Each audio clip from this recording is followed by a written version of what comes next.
So we get the chance to sit down today with Tiffany Haywood, the MrsT.com, fabulous blogger and mom panelist.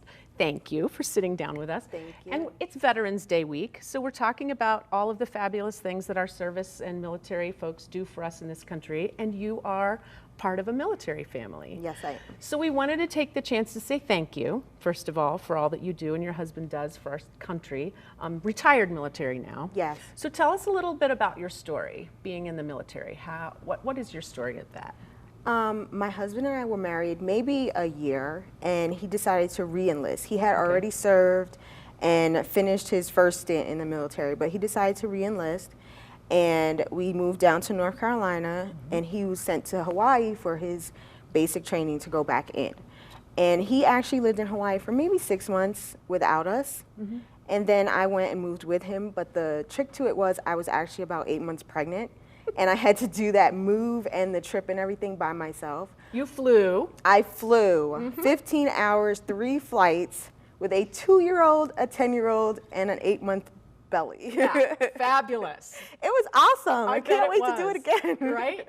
So, but that is just a tip of the iceberg of the sacrifices that come with being a part of a military family. Yeah, you go where they tell you to go. Right. You hurry up and wait sometimes because like our move and the transition for us to actually get from North Carolina to Hawaii took like 4 to 6 months. I had to stay with an aunt.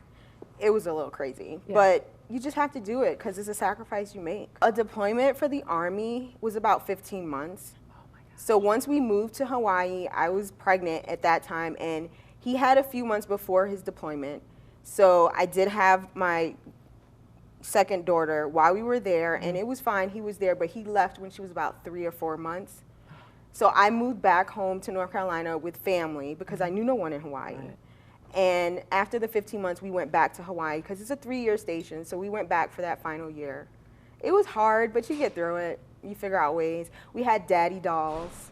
Aww. So the military, they give military families, they take a picture of him, full figure, and they make a shape like a little daddy doll. And so the kids each of them got one, and they got to see him. So they slept with his daddy doll. They still have their daddy doll. You must have a tremendous amount of empathy for all of the military families who go through this all the time. You're alone. You're doing it by yourself. You're basically a single parent while your husband is gone, and it's hard because you're a single married mom. Right. And it's like you're doing everything on your own. You're trying to figure out how to keep him in your kids' minds, but at the same time not make it that they miss him. So like my main thing was I kept them active. They were in everything under the sun.